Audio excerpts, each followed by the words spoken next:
news. It's Friday, so it must be a buy day, and we are at the 2024 Farm Show here in Harrisburg, Pennsylvania. If you have never been to the Farm Show, you are missing out.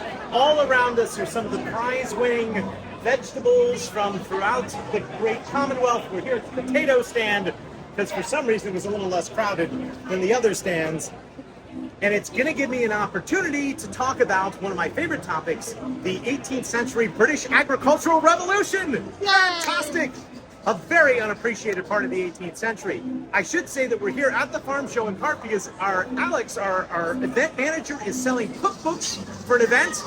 And it's the ultimate hybrid crossover cookbook that you can still buy at the Scholar. Please come out and get Amish soul food. That's right, Amish soul food available at the Scholar. All right, you ready to get to the boat? Yes. I think you are. I think I'm the only person to go through the snow with 18th century books. I have here the most important book of the 18th century agricultural revolution, and that is a book called Horse Hoeing Husbandry by Jethro Tull. Now, sadly, today, Jethro Tull is known as a rock band. But in the 18th century, he was a great agricultural reformer, and he talked about the tillage of vegetation, much like these potatoes here. And Jethro Tull had two great inventions. The first was the horse hoe plow, and this is illustrated here very nicely in the book. Look at this beautiful pull-out illustration. Oh, that's great. There it is. The plow was very important. The second was the seed drill, and even more important, the seed drill. Now, the seed drill basically allowed seeds to be placed in the ground and then recovered with dirt at equal intervals. It took a lot of handwork out. And the great thing about the agricultural revolution was it led directly to the industrial revolution because more and more people became less dependent on having to work the farm because it was more efficient and they could go and work in factories. And it's even said that since the British were the responsible for the agricultural revolution, we have the French Revolution in France because they didn't take to these reforms as quickly. And Marie Antoinette had to say, let them eat cake because there wasn't enough food. And in America, we did take to the British agricultural revolution and we were able to think about politics and tea instead. And we had our own revolution.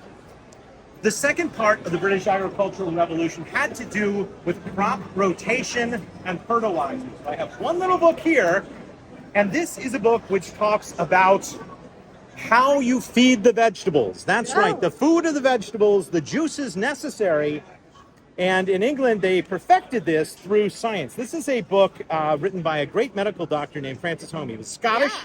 It's also 18th century. It's his book on what plant food to feed different plants so that you can get award-winning potatoes like the potatoes we have behind us. This leads into an important discussion about fertilizer and manure. But in order to have that discussion, I think we better go see some of the animals, and we'll be back in just a minute.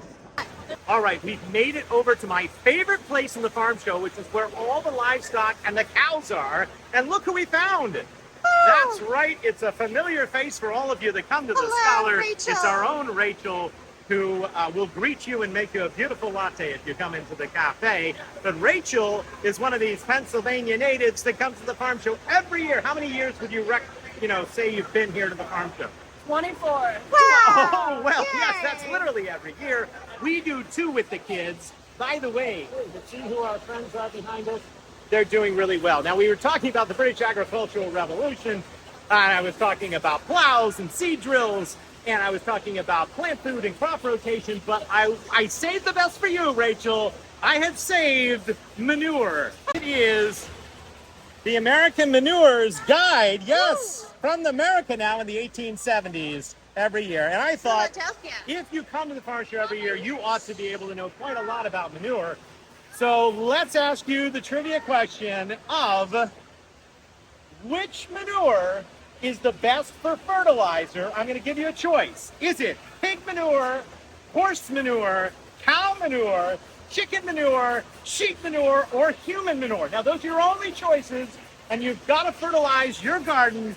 We're basing this on phosphoric acid, potash, ammonia, and other nutrients that are in the manure. Which animal produces the best manure? I'm gonna say cow. Oh, it was a good guess. It's a pig. It is neither the cow nor the pig. It is actually the horse. And there are horses over there, and we will get to it. And it's actually the horse by a long shot. What's interesting about this book is it calculates the dollar value per pound of manure. Whoa. I bet you've never thought of that, but you can. There's a similar graph of urine. Do you know which animal's urine, besides the horse, which animal's urine is the best to sprinkle on your garden? Guess under those same choices again, but not the horse. Pig. It is, in fact, a pig. Good job. Pigs have better urine than they do manure. What a great book. I also say this book is perfect for the farm show because look at how dirty and disgusting it is. It has been out in the farm for a long time. That's utterly ridiculous. Oh, you've got a pun already. All right, well, speaking of that, let's talk right now about cows and cattle. All right, I got a better trivia question for you. This one's a legitimate trivia question. What is the name of the most famous bull in 19th century England? The most famous bull, award-winning bull in 19th century England, what was his name? Okay, hint, named after a famous battle. Oh, wait. Waterloo? Waterloo! Yes, let's show a picture of Waterloo the bull. There's Waterloo the bull. That is the celebrated shorthorn bull, Waterloo. Wow. And this is another book. Do you know at the Scholar we have an agriculture section, Kathy? Yes, yes. I've got tons of books the farm show. On horses and cattle and all sorts of things. All right, that was good. Let me show you the award-winning cow counterparts. And there it is. This was Mr. A. Stevens' prize Devon cow, and this is from the State of New York Agricultural Fair. And I don't know the name of the cow. Oh, we do know the name of the cow behind it. This is Fanny, and I think Fanny reminds me a little bit of Mr. Stevens' cow. So that's pretty cool.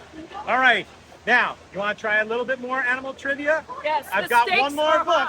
All right, we've got one more book in here. It's worthy of it, and then we're going to go over and look at chickens. But this is an interesting Pennsylvania book, Kathy, because this was published not far from Harrisburg in Strasbourg in 1803. So this is the American Farrier. Farrier is basically a horse doctor, but it also talks about cattle and other animals. And it is filled with home remedies for how to help your livestock be the best that they can be. And by the way, the third aspect of the British industrial agricultural revolution, which basically transformed farming in the 18th century, selective breeding of livestock. That's why we're here. All right, now, question. All right, here we go. I'll give you two. First, which common nut would you give your cow, horse, or other animal to eat if you noticed that their hair was falling out? Walnuts. Absolutely! That's incredible! Walnuts! I've never personally tried this, but maybe I could. But maybe I need to eat more walnuts. What do you think? All right. I think you should. I can't believe you got that on the first guess. All right, I'm going to make this one harder. If your cow or horse or pig were to be bitten by a serpent, a snake, as does happen with venom, which common household vegetable would you give them to eat to ease the bite of the venom? Carrots. Close.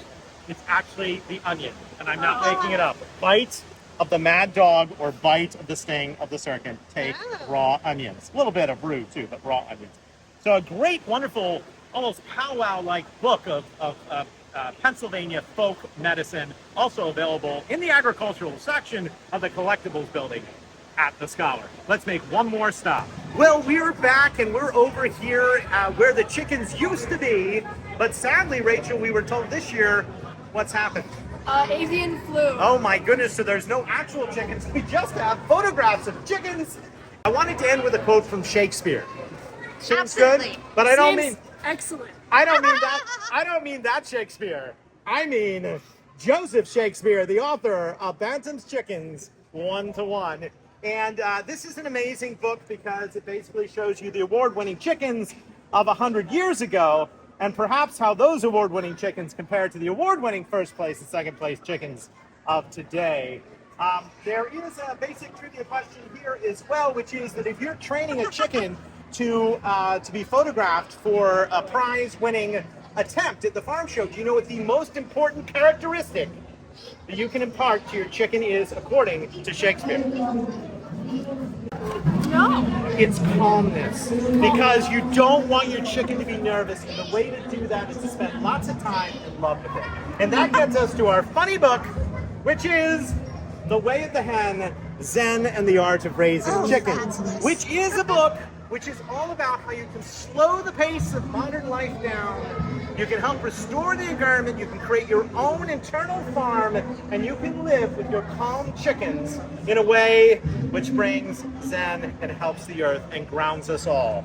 Excellent. The Way of the Hen, Zen and the Art of Raising Chickens, our funny book at the Midtown Scholar. Well, thanks for watching. I hope you'll watch next Friday and every Friday in 2024 for more adventures in the world of books.